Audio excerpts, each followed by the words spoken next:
नमस्कार दोस्तों, फिर से स्वागत है आपका अंकित राठौर के चैनल में। तो आज का ये जो वीडियो है बहुत ही इम्पोर्टेंट रहने वाला है। ठीक है, इस वीडियो में आप देखने वाले हैं कि आधार सेंटर जो है उसको कैसे ओपन करेंगे और कैसे आप आधार की जितने भी काम होते हैं वो कर सकते हैं। ठीक है, तो वो सारी जानकारी आपको इस वीडियो में मिलने वाली हैं और मैं स्टेप स्टेप बाइज आपको सारी चीज़ें एक एक करके बताऊँगा कि क्या प्रोसेस रहता है आधार सेंटर ओपन कराने का और कैसे कैसे आप उसको करा सकते हैं। ठीक है, तो प्लीज़ वीडियो पे बने रहें और स्किप ना करें क्योंकि बहुत इंपॉर्टेंट इन्फॉर्मेशन है इसमें।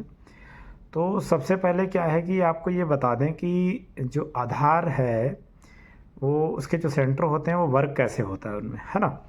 तो सिंपल सा है कि आपको क्या करना है कि अगर आपके पास अभी क्या है कि आधार ने अपने खुद के आस्क सेंटर खोले हुए हैं जिनको बोलते हैं आधार सेवा केंद्र। ठीक है, तो उनमें क्या होता है कि कस्टमर का अगर कुछ भी काम होता है तो वो ऑनलाइन अपॉइंटमेंट बुक करते हैं और उसके बाद जो भी उनका काम होता है उससे रिलेटेड अपॉइंटमेंट बुक होती है और फिर वो वहाँ पे जाके वो अपने सारे काम करा सकते हैं। ठीक है, तो उनमें क्या होता है कि जो ऑपरेटर होते हैं वो आधार खुद ही हायर करती है और वो एज ए ऑपरेटर अपने सेंटर पे काम कराते हैं लोगों से। ठीक है, और ये आधार के खुद के सेंटर होते हैं, इसमें कोई थर्ड पार्टी या किसी भी कंपनी का कोई इन्वॉल्वमेंट नहीं होता है। ठीक है, बाकी मैं आपको बता दूं दूसरा जो तरीका होता है, कई बार आपने देखा होगी कि बहुत सारी बैंक में भी आधार से रिलेटेड काम होते रहते हैं। ठीक है, तो कुछ बैंक हो गई, कुछ एनरोलमेंट सेंटर भी होते हैं, कुछ प्राइवेट कंपनियां भी होती हैं। जैसे पहले टॉप पे कंपनी थी सीएससी, कॉमन सर्विस सेंटर। ठीक है, तो उस टाइप की भी बहुत सारी कंपनियां हैं। बाकी आपको मैं बता दूं कि जो भी आधार सेवा केंद्र होता है आस्क सेंटर, ये मैक्सिमम आपको मेट्रो सिटी में ही मिलने वाले हैं। ठीक है, जितनी भी हमारी मेट्रो सिटी होती है वहाँ पे आधार सेवा केंद्र आपको ईजिली मिल जाएंगे और वहाँ से मैक्सिमम लोग अपना जो भी आधार से रिलेटेड काम होता है वो कराते रहते हैं। ठीक है, बाकी इसमें क्या रहता है कि रजिस्ट्रार के थ्रू भी आपका क्या होगा कि आधार सेंटर ओपन हो जाएगा। जैसे कि आपने जो प्राइवेट होते हैं यानी आपको सीएससी मान के चलो या एनएसडीएल के थ्रू जो होता है वो भी आप ओपन कर सकते हो। आप चाहें तो किसी बैंक में एज ए ऑपरेटर काम कर सकते हो और एज ए अपना ऑफिस भी ओपन कर सकते हो जिसमें कि कुछ चीज़ें आप खुद से ही अपडेट कर लोगे। ठीक है, तो इसमें क्या है कि प्राइवेट कंपनियां आती हैं जैसे सीएससी हो गई, एनएसडीएल हो गई, बैंक हो गई, पोस्ट ऑफिस हो गया, वहाँ पे जाके आप एज ए ऑपरेटर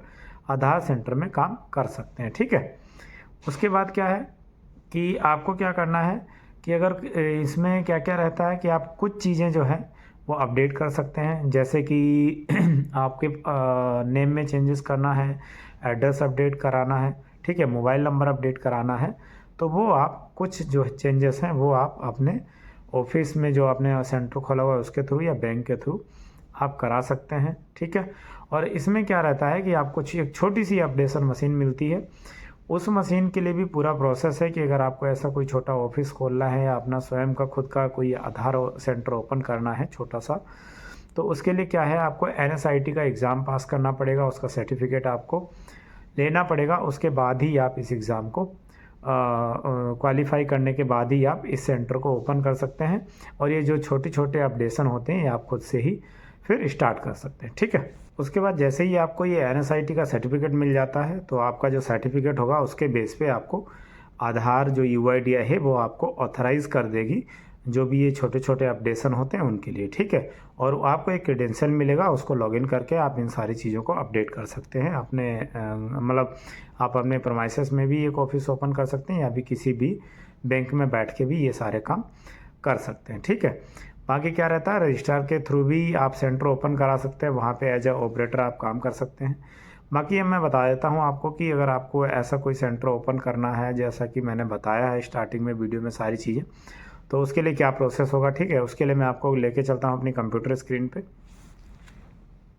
तो आधार सेंटर लेने का सही तरीका क्या है वो मैं आपको सारे प्रोसेस बता देता हूँ। उसके लिए आपको क्या करना है, यूआईडीआई की वेबसाइट पे आना है, वहाँ पे माई आधार का जो टैब है वहाँ पे जैसे ही आप आएंगे, ठीक है, तो वहाँ पे आपको दिखेगा अबाउट यूआईडीआई, उस पर आपको क्लिक करना है। उसके बाद आप आएंगे आधार डैशबोर्ड पे। ठीक है, जैसे ही आप आधार डैशबोर्ड पे क्लिक करेंगे तो वहाँ पे एक रजिस्ट्रार की रिपोर्ट मिलेगी आपको। ठीक है, इस तरीके से सारी इसमें डिटेल्स रहेंगी, सब कुछ रहेगा, तो इसको आपको ओपन कर लेना है। ठीक है, उसके बाद यहाँ पे आएगा बाय रजिस्ट्रार्स। ठीक है, जैसे ही आप इस पर क्लिक करेंगे तो आपको यहाँ पे देखने को मिलेगा ये ऑप्शन है ना सेकंड कॉलम वाला बाय रजिस्ट्रार्स, यहाँ पे आपको आना है। उसके बाद आपको यहाँ पे देखने को मिलेगा जैसे CSC है, ई गवर्नेंस सर्विसेज।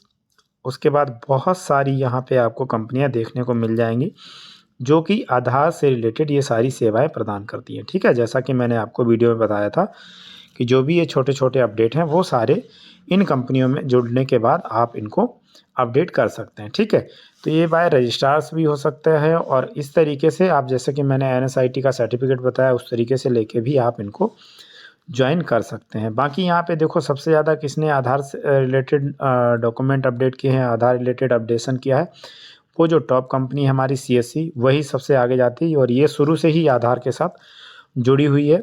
बाकी आप यहाँ पे देख सकते हैं बहुत सारी बैंकों के नाम भी हैं यहाँ पे। ठीक है, जो कि बहुत सारी बैंकें भी इससे रिलेटेड जुड़ी हुई हैं कि हाँ ये बैंक भी ये सारी सर्विसेज प्रोवाइड कराती हैं। ठीक है, बाकी आपको अगर CSC सेंटर लेना है या फिर बैंक के थ्रू आपको एज ए ऑपरेटर काम करना है तो उसके रिलेटेड अगर आपको वीडियो चाहिए तो मुझे कमेंट ज़रूर करें। मैं आपको उस वीडियो में सारी जानकारी दूंगा कैसे आप इन सारी चीज़ों के लिए अप्लाई कर सकते हैं। ठीक है, जैसे हम क्या कर रहे हैं यहाँ पे, हमने एक कोई कंपनी ले लेते हैं, जैसे हमने ले ली कार्बी। तो हमें क्या करना है, गूगल पे आना है। गूगल पे आने के बाद हमें कार्बी डेटा मैनेजमेंट इस तरीके से सर्च करना है। ठीक है, जैसे ही हम इस पर क्लिक करेंगे तो इस तरीके से इस कंपनी का URL ओपन हो जाएगा। URL ओपन होने के बाद यहाँ पे देखो सारी डिटेल्स आ रही हैं कि ये कंपनी जो है वो क्या क्या सर्विसेज प्रोवाइड करा रही है, क्या क्या चीज़ें दे रही है। ठीक है, तो यहाँ पे जैसे ही आप नीचे आएंगे, थोड़ा ड्रॉप डाउन करेंगे तो यहाँ पे आपको मिलेगा आधार रिलेटेड सर्विसेज। ठीक है, तो यहाँ पे देखो आधार रिलेटेड सर्विसेज, ये सारी सर्विसेज आपको मिल जाएंगी। आधार इनरोलमेंट परमानेंट, आधार बैक ऑफिस सर्विसेज, आधार डेटा क्वालिटी चेक, आधार ऑथेंटिकेशन, आधार सीडिंग, यानी सारी सर्विसेज आधार से रिलेटेड आपको इस कंपनी में मिल जाएंगी। तो इसको आपको ज्वाइन करने के लिए रजिस्ट्रेशन करना पड़ेगा। ठीक है, बाकी अगर हम बात करें NSDL की, तो आप NSDL की वेबसाइट को सर्च करेंगे और जैसे ही सर्च करेंगे तो वहाँ पे एक ऑप्शन आएगा कॉन्टैक्ट अस का। वहाँ पे सारी डिटेल्स मिल जाएंगी, उनको कैसे कॉन्टैक्ट करना है, क्या उनका एड्रेस है, वो सारी चीज़ें मिल जाएंगी। वहाँ के थ्रू भी आप उनको कॉन्टैक्ट करेंगे और कॉन्टैक्ट करने के बाद आप अपने जो रजिस्ट्रेशन का प्रोसेस है वो सारा कंप्लीट करेंगे। ठीक है, तो वीडियो में दी गई जानकारी अगर अच्छी लगी हो तो प्लीज़ चैनल को लाइक शेयर सब्सक्राइब जरूर करें। तो आशा करता हूँ कि आपको इस वीडियो में जो भी जानकारी मिली है वो समझ में आई होगी, इम्पोर्टेंट रही होगी और आपको हेल्पफुल भी रही होगी। ठीक है, तो अगर वीडियो अच्छा लगा है तो प्लीज़ चैनल को लाइक शेयर सब्सक्राइब करना बिल्कुल ना भूलें और चैनल को सब्सक्राइब जरूर करें और जितना ज़्यादा हो सके उतना ज़्यादा शेयर करें ताकि और लोगों के पास भी ऐसी इन्फॉर्मेशन पहुँचे और उनको भी कुछ ना कुछ जानकारी मिल सके और उनको भी हेल्प हो सके। ठीक है, तो इसी के साथ अब हम वीडियो को एंड करते हैं। आज के लिए इतना ही, फिर मिलेंगे एक नई वीडियो के साथ। जय हिंद, जय भारत।